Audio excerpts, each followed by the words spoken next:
was a lot of like, oh, I just want to be able to do feminine voices with D&D. That's totally why. Or so I got to dip into, going down here and having a voice kind of like this. And her voice is up here. And I got to do my very RP sort of British accent. What helped me was keeping all the recordings I hated to listen to. Because now I listen to it and I'm like, wow, I came a long way. You totally have. The biggest advice that I ever gave someone was that you're your biggest hater and you will convince yourself you're right when you're not. And so I guess the other biggest advice is when someone says something good about you, especially your voice or your skill, just believe it. Hi, I'm Renee, and I'm a gender-affirming voice teacher. Today, I'm excited to introduce you to someone really special, Amara Olimb Kreh. Amara is a professional audiobook narrator known for her incredible vocal flexibility, her amazing ability to voice characters across genders, and a stand-up performance narrating Prince of the Ancients and Queen of the Exiled by G.L. Preston. Staring won't give you the power to see through my clothes, Eli said flatly. Her back still turned to me, interrupting my train of thought. Now, why would I do that when I can just allow your imagination to drive you wild? But let's rewind because it's important to remember everyone, even Amara, needed to start somewhere. And I'm proud to say that before all this, she was a student in one of my gender-affirming voice courses. In this conversation, we talk about her voice journey, from coming out as trans, to training with me, to stepping into the world of professional voice acting. She's a big deal. Anyway. So, whether you're exploring your voice for the first time or figuring out how to make it your own on stage or in the studio, I think you'll find Amara's story thoughtful, encouraging, and full of insight. Here's our conversation. Thank you so much for speaking with me, Amara. Of course. I'm so excited to chat with you about your journey. So with that, let's start with your journey. When you first came out as trans, what was your relationship to your voice like? Yeah, so I came out as just the vanilla trans woman. nothing That's allowed. Nothing special, nothing crazy. But my relationship to my voice was basically like, I gotta change it. Like, it was a lot deeper. It was masculine in a way I didn't like. And I was like, I gotta change it. But when I was coming out, a lot of trying to change my voice was, again, a lot of denial, a lot of like, oh, I just want to be able to do different voices for playing D&D. That's totally why. And so so when I came out, it was kind of like I was forced to address it. I've been doing all of this pseudo voice training. I had been kind of repressing what was the elephant in the room, and my egg didn't necessarily crack. It kind of just like shattered. Like, it was already open, and I kind of just had to address the fact that like it was everywhere. Me deciding to come out was like, fine, you win. I give up. Like, I can't. Wow. I cannot come up with any other reasons that aren't just me coping. So I kind of just have to accept the fact that this is what it is. Yo. It was kind of like me accepting myself was the same way that you might have to get your parents to use the same the right pronouns. Like, just fine, whatever, you give, just fine. That's right. Okay. I'm sure lots of people can relate to that. Like, yeah. I think a lot of people, feel these feelings. And then at a certain point, it's like, I think that's why to other people, it might seem like transition happens quickly, or it's like suddenly you transition, or we didn't see it coming. Because it's like, oh, you weren't there for the years-long journey. Exactly. Yeah. Okay, so you were a student in my now retired very first trans voice course, Trans Vocal Exploration, which is very special. And I was wondering what led you to seek out voice training at that stage in your transition, and what were you hoping to get out of it? So like I said before, I was already doing like, I think I have probably like a good like 12 hours of recordings just kind of stored somewhere of just like, Wow. Middle 1 to 3 minute. Like it was like every time I was in the car I was recording. So I was popping on, I started with trans voice lessons, and about a year and a half of me doing those, like following, her videos and just trying to figure out what the heck is going on. And I would just record myself, listen back to it. And I was already kind of doing some of what your course was showing. So, I'd listen back to it and I try to replicate a sound. What does that feel like? What does that, sound like? How can I mimic that? How can I isolate that?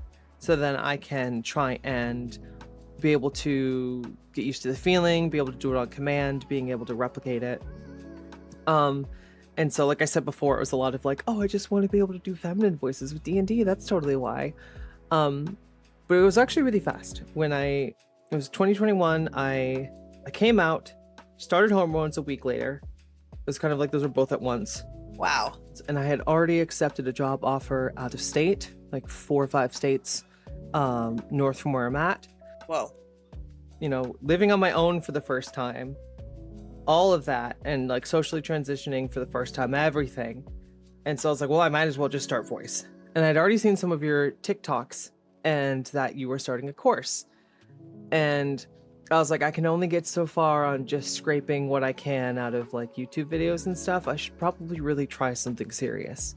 And that's how it started. And almost every morning when I drive to work, it was reviewing something. To and from the gym, it was reviewing something and like trying things out. It was recording while driving and just, hit the record button and then try and work on an exercise. So, and because I was several states away, those like 10 to 13 hour drives were also like perfect times to just get in, sessions to practice. I would be practicing singing. I would be practicing reading things. And so it was just like, I needed to get serious with it. And I just needed to really try and jump into a very formally structured course. Yeah, that's what I was going to say. So it sounds like the course just provided you with a little bit more structure that you weren't getting from other resources. And originally it was just, I want a feminine voice. Mm-hmm. We'll figure out the rest. Okay. My camera looks crazy now, but don't worry, it's still recording appropriately. Wow, so you were practicing while doing 12-hour drives across Not states. the whole 12 hours. Not the whole 12 hours. But it sounds like you really found a way to like integrate practice into your daily life. My car was my studio. My car was my safe space. My car was like where I was the most I could just be. So it was just kind of natural that was where I would also sound very ridiculous, because who's going to be there to listen to me? No one. Yeah, I mean, you don't need to have like a formalized studio in your home, although now, of course, you do have that. But when you started, you have a nice microphone and a little spot. That's all you need. Yeah. So how did your experience in that course shape your understanding of your voice? And maybe not just technically, but like creatively, emotionally, all that stuff. Yeah. It was like I needed to kind of understand a lot of the tools and concepts. So there's a lot of technical expertise that your course really gave me. Names for things, and not just, oh yeah, that thing where like you do that and it makes that sound. One of those intrinsic like proprioceptive things where you just kind of like, I can't name it, but I know exactly what it is. Totally. So I was able to kind of understand, okay, there's a name for that. There's a function for that. That's why that's the way it is. The vocal anatomy was really, really helpful, because it's kind of the same thing where I still can't roll my R's. And every time I try to look at how to roll your R, it's one of those where people are like, just press the tongue to the tip of the mouth and blow. And I'm like, it's not working. There's more to it. Mm-hmm. But being able to actually understand anatomically what was going on was really helping me with being able to like break things down. And also, I think because I was kind of doing that, your course really validated me with getting fun with it. Mm-hmm. Again, making weird sounds, barking and like meowing and things like that, and just having a space where I could just mess around. I'm throwing spaghetti at the wall, and I doesn't matter where it lands as long as I'm trying. Exactly. And the biggest thing that it helped me realize was that my voice is an instrument. It's a big old slide whistle with a bunch of extra buttons, and it's basically, how do I figure out how to make a certain sound? And I've done music for, a decent amount of time. Like most of my formal education I was doing music on the side. Mm-hmm. So, and I've switched instruments. So the idea of just like a new phone, you get a new instrument and then you got to go into the settings and figure out what everything does. Like that same kind of thing. I was still trying to figure out, what even can my voice do normally? Mm-hmm. How can I figure out how to then make different tones. Wow. So yeah, it sounds like you were like really getting creative with it in a way that like maybe you hadn't made the connection between voice and music before, but it sounds like this was part of that. And it also, with that, I also started practicing by reading. Out loud. Because some of your exercises were like, read a sentence, read a ridiculous sentence that has a lot of consonants or has a lot of different, like a tongue twister, Sure. but just to kind of wrap your head around a complicated way of using that specific tone or pitch or anything like that. That's amazing. Okay, I'm really excited about the next question because I really want to like dig into your professional life. But after voice training, you went on to become a professional audiobook narrator, which I think is so cool. And I've heard your work, and I hope that we can get a clip of it for this interview because I would love to share it with everybody. Mm-hmm. But was being an audiobook narrator always part of the plan, or did something like shift during your journey that led you there? It was not a part of the plan at all. So me narrating was originally started with me just narrating what I was writing. I would just read it out loud so I could hear if the dialogue was right. It's the same way where like an animator might, look into a mirror and make a face or something like that. So you would write your own writing and then you would read your own writing out loud. Yeah, I'd read my own writing, or if I was reading, because I worked in a lab and it was mostly I had time to myself. So if I had to read a research paper, I would just read that out loud. Okay. Because it's a lot of complicated words, a lot of scientific jargon, and that's a lot to wrap a mouth around. So that would like help me kind of get an understanding of like, because it's one thing to say one or two words, it's another to form a whole sentence and then use tone and then use emotion. And then I sent a recording of me reading to my now wife, to reading some of her writing, because we write together, and she loved it. And it became a thing where after she would write something, like a chapter or something, she would ask me to narrate it and send her a recording so she could listen to it. And it was mostly just, cute little gift that I would give her, especially because at that time we were long distance. And then it became like a way for her to check how something read. That like, maybe she was unsure of something, and then I'd quickly like send a Snapchat audio recording of me reading a passage, and she's like, okay, that sounds a lot better out loud than it did in my head when I was writing it, and like I was worried about it. We were able to kind of put voices and put extra life into what we were writing. And so how did you get hooked up with the authors you work with now? It was also my wife. Wife privileges. We love. Yeah. She's pretty great. I love my wife. She was the one that really pushed me for it. She was like, you have something. You have a talent, you have an ability, and you fit a niche. Because while I was doing this, originally it was just I wanted to do feminine voices. I wanted to go all the way up here and sound really nice and floaty and all of that. And then when I get to reading a male character, I'm like, oh no, oh no. Because then it was like I climbed up high enough that the door, like the basement door or the attic door was closed and I couldn't get back down. Right. So I had to figure out how to open that again. And it brought me back into the course and to being able to, kind of like take those early exercises, which was, for me, it was a lot of like warm up. It was a lot of, kind of, I think of my vocal cords like a rubber band sometimes. Sure. And you got to, or like a balloon. Yeah. A rubber balloon. You got to stretch it out before it can properly inflate. Absolutely. So to inflate downwards, I had to stretch that out. Being able to, one, get the feedback. Because sometimes she would, I'd send something and she'd be like, that wasn't Your it. wife or the authors? Yeah. No, my wife would say, that wasn't it. And so then I would have to, I would re-record it. Sure. And she would say, oh, the emotion fell off, or you were stuttering a lot, or she would give me very honest feedback. And this turned into me looking into, she was like, you should just do it. Just look into what it takes. I'd send samples to friends and they encouraged me as well. And I knew the biggest audiobook place was Audible. Right.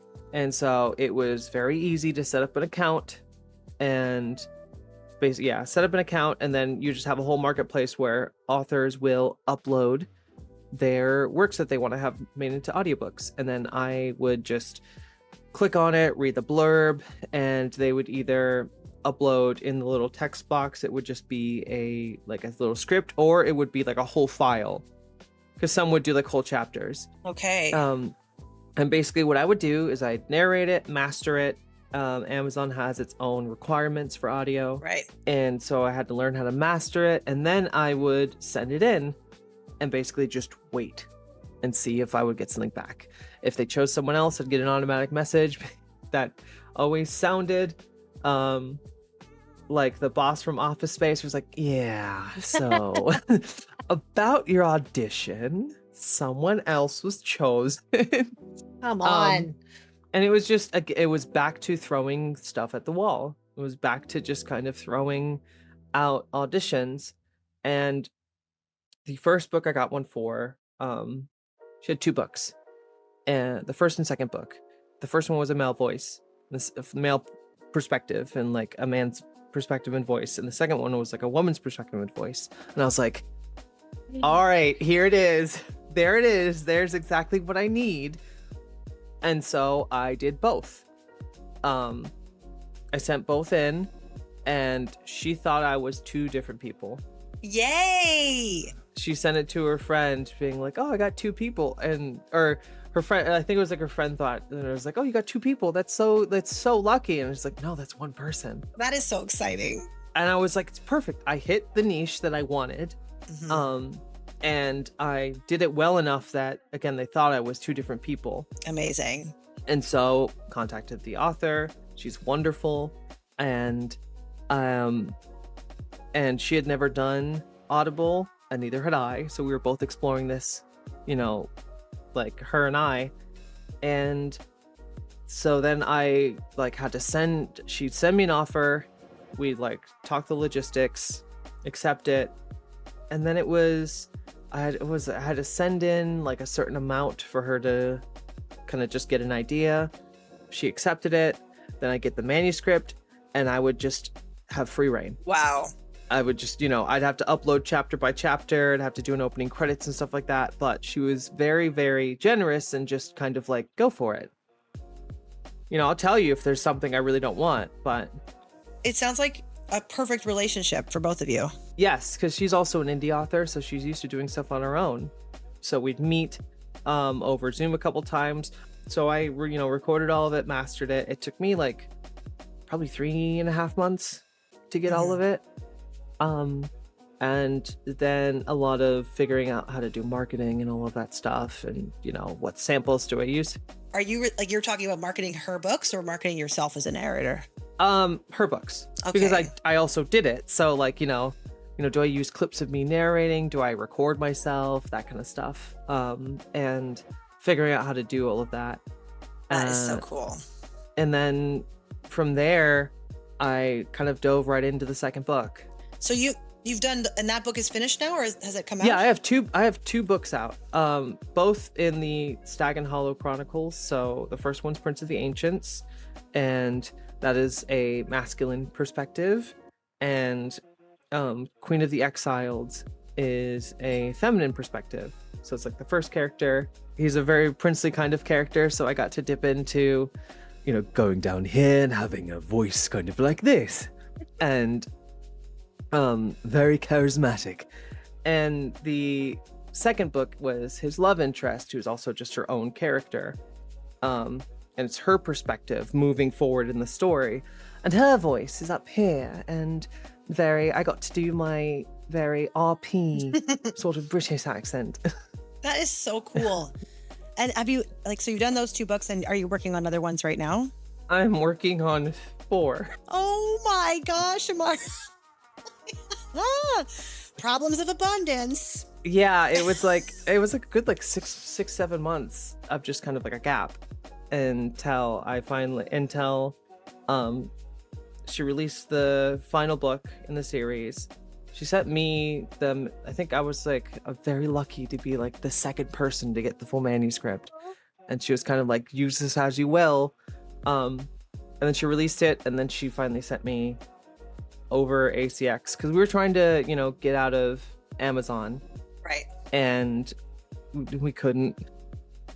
It was one of those, we kind of signed with the devil, so we're gonna do that series there. But I'm working on the end of that series and the start of a next. And then after a bunch of extra auditions for other authors, I had another one say that she really liked it and sent me an offer. Amazing. And so I'm working on the first book in her duology, and she sent me an offer unprompted for the second book in her duology. And I'm like, thank you, but I just uploaded chapter 1. She's obviously impressed. Yeah, I As know. we all thanks. are. This is just the start, Amara. You're gonna make way more books, and your career. I can see the vision. It's a beautiful thing. As my wife says, I have a talent. I think you do. But also, you put in a lot of hard work. Okay, but I wanted to ask, because these characters have accents, like you say, RP, and as someone who voices like all genders and ages and backgrounds and different accents, how do you approach like gender and other things in your performances? What do you draw on? Or like, do you draw on your personal experience? Or tell me more about that. When it comes to accents, it's a lot of YouTube videos. I go back to YouTube. Nice. A lot of trying to watch different people from different regions of a place to try and get an understanding Great. of an accent. So like, that example of like that kind of British, like that was one I already had. Mhm. That was one I had in the pocket. But there's like so many different accents in the UK. And so trying to kind of get an understanding of like, because I have the British accent down perfectly fine, sort of a Cockney accent, It's a which Cockney accent, that was for one sure. that's one I've done, many different times. For the new book, I'm doing an Irish accent for a character, so I'm having to try and that was one of the first accents I learned how to do, and I have to get back in the swing of things, sort of, to jump back into it. Nice. Lots of accents there too. And like there's a character in her series where I gave everyone there has a sort of South African accent, sort of something like that. Very cool. That one's still kind of difficult, and like learning how to do a New Zealand accent, Oh my goodness. something like this. And thankfully that is not too far from an Australian accent. That's hard too. I Like- mean, look, people think that I should be an accent expert because I do gender modification, but I am not good at accents. Like it's different work. I'm sure you can understand. It's very my wife says it's just vocal stimming. Totally. Doing, like, It kind of is. Amazing. I'll be sitting in bed and braiding her hair, and she's like, "Oh, your hair is so soft. I love it. It's so nice." It's like, "What kind of braid would you like to have tonight?" It's like, it's very, it's just, I don't know. It's like it's becoming its own love language. That's very cute. That's very cute. What about gender? When you like have to change? Actually, this sort of leads into another question I wanted to ask you. Yeah. Some people, when they are doing like trans voice alteration or trans voice training, they feel like their voice is fake. Like it doesn't feel like their voice. Mm-hmm. Now you're someone who does like literally character voices, and you've modified your own speaking voice, like your personal voice. Yeah. So how do you differentiate those two things in your mind? Like, I wonder if did it used to feel like a character voice when you're doing your own voice, and does it no longer feel that way, or what was that journey like?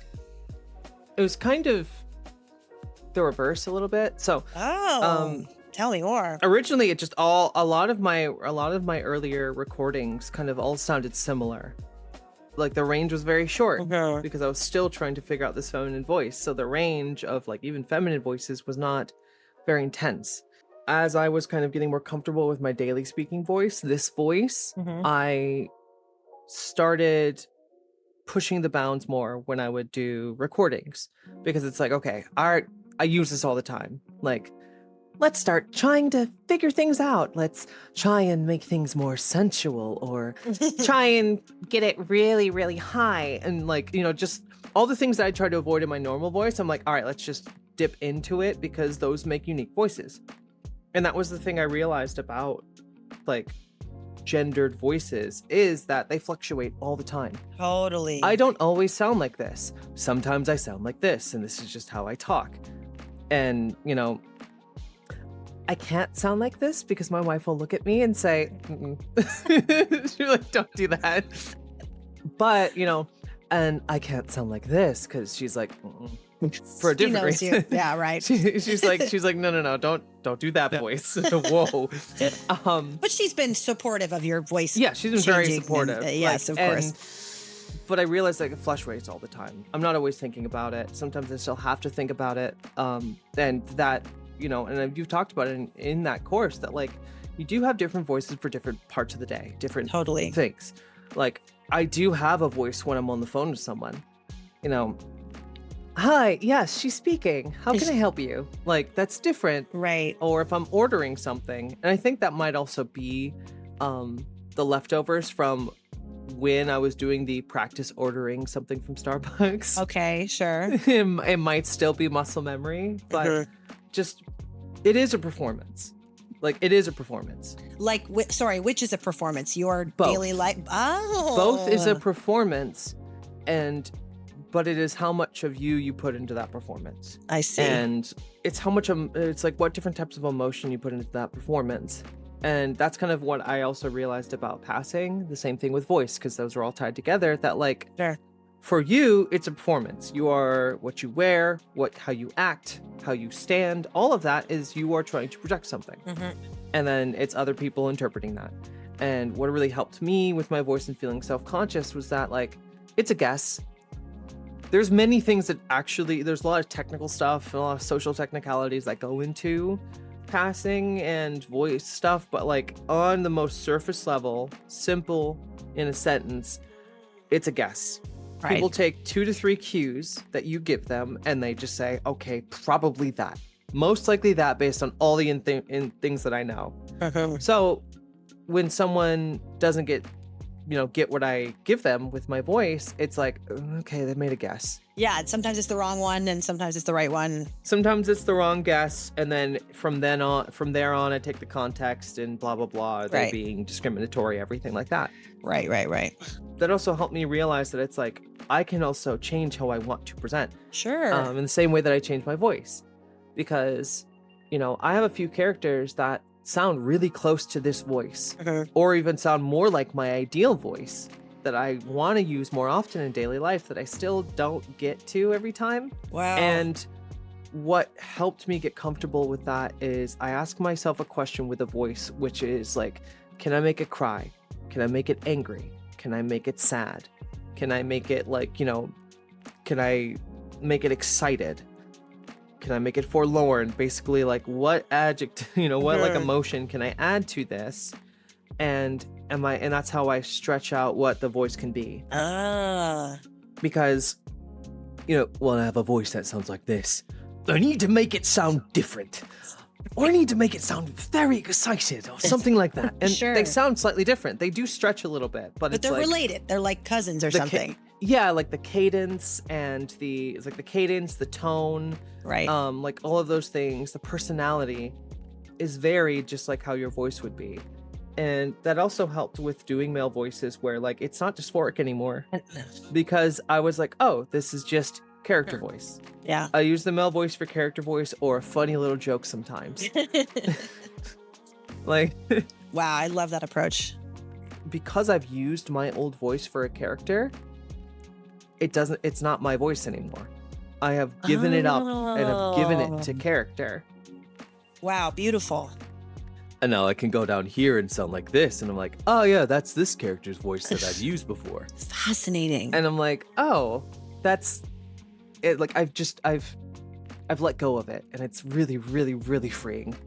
That is, I remember you used to come into my office hours and advise people read plays and do all the different characters. And I didn't at the time realize that not only could that help you with vocal flexibility, but it could also be a way of, as you say, like letting go of your voice as being this thing that's innate to you. It's like just another option. Mhm. That's so beautiful, Amara. Yeah, it was really, really helpful.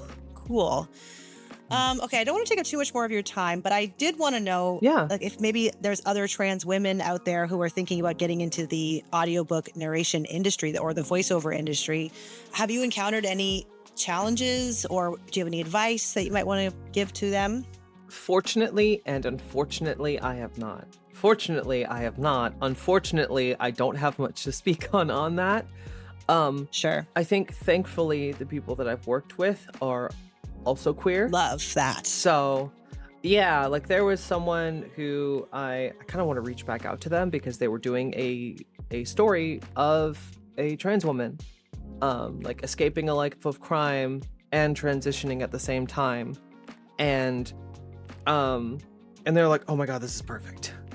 But someone else had already auditioned who they had liked and they'd given an offer to, and then I jumped in too late. Okay. And they're like, I can't rescind that offer. Like, Sure. like I don't think ACX, the platform for this, allows you to like rescind that kind of offer in that way. And so they're like, I'm keeping this though for later. So I do want to reach back out to them, but it's like that, or there was one that had a lot of queer voices and like a non-binary character who had a very neutral voice, and so I had to figure that out. Exciting. Figuring out how to neutralize my voice. I've read in like Prince of the Ancients, there's a character who is they're like a fae, and they're like, you don't have that. You don't have Love. genders like that. I just kind of exist. Thank God for fantasy and science fiction, honestly. But I was like, I don't know how I could figure out a neutral voice. What I decided to do was fluctuate just a little bit. Right. So when they would be talking like this, sometimes they might go down here for a sentence. Sometimes they might go up here, depending on how they wanted to emote, you know? Like, if they were being flirty, playful, maybe I made it a little masculine or a little bit feminine, and I would just kind of play within that. You know, if they were angry, maybe I'd make it very feminine, and just kind of like, it gave me the space to be a little bit fluid with my voice. Oh my God, so cool. I guess it's like, if you could find queer people to work with, do it. They're more likely to be understanding. That advice applies to all industries, I will say. Yeah, like, you know, they might be more understanding. Like an example is like the people I've worked with have been cis. They haven't really had any issues. Great. And if I've had any issues, they have not been in my face about it. If someone Right. rejected me because they figured out I was trans and they're like, I have no idea. Right. They're not writing to you to tell you that. And frankly, at that point, it's not my problem. Sure. Absolutely. But yeah, so it's like, I wish I had, it's a double-edged sword. I wish I had advice to give. I'm glad I don't. That's absolutely, I 100% am with you. And I'm so glad that we're, I will, go ahead, please. I was just going to say, I will say though, use your niche. So if you find a part of figuring out your voice that you really, really like, that you know you can do really well, and that you know is unique, jump on it. For me, it was figuring out, I can, you know, in the middle of a sentence, go up from here and go all the way down here and practice that. But if there's something unique to your voice, hone in on it, learn it, make it do all the different emotions, and like market yourself in that way. Like, I can do this and you're gonna really like this. Amazing. That's great advice. I'm so excited that we're catching you at the start of what is for sure going to be a star journey. I just know it. It's written in the stars. Thank you. We're going to link all your books below so that people, like the ones that are out now, so that people can check those out. And also link your Instagram possibly, or anything else you would like linked. But yeah, I need to make a website, but well, you know, we'll get there. I'll add that link whenever you make that. But I just wanted to have give you the chance to give some parting words. And if someone is listening and they're just starting to explore their own voice, even if they don't have aspirations to record audiobooks like you do, what is something that you would like them to know?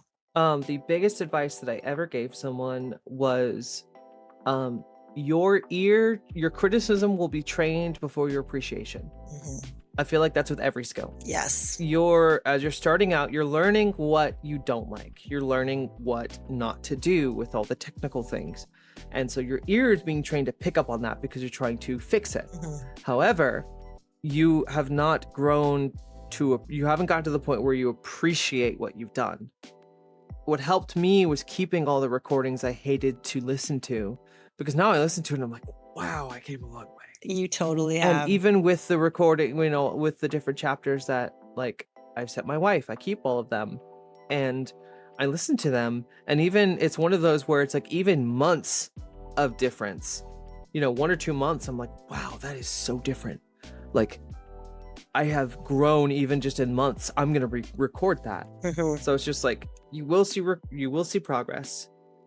Keep the recording even if you hate it, because that'll be, if it's a bad one, it's a bad example that you can remember and be like, wow, I was really bad, but I'm a lot better now. Even if it's marginally. Absolutely. If it's just a little bit. Because sometimes like all those Febreze commercials where like you're smell blind, you do get that kind of blindness when it comes to your skills. Totally. You get so used to where you are right now that you forget where you were. 100%. And so being able to like differentiate. Sometimes I feel too masculine and then I listen to myself and I'm like, oh, I'm okay. I'm okay. It's not that bad. But because it sounds different. Yeah. And then also just like, you are your biggest hater. If someone else is your biggest hater, that's great, because then you can spite them. You can spite them. You can, you can distance yourself from them. Like there's a way to separate that. But you're your biggest hater and you will convince yourself you're right when you're not.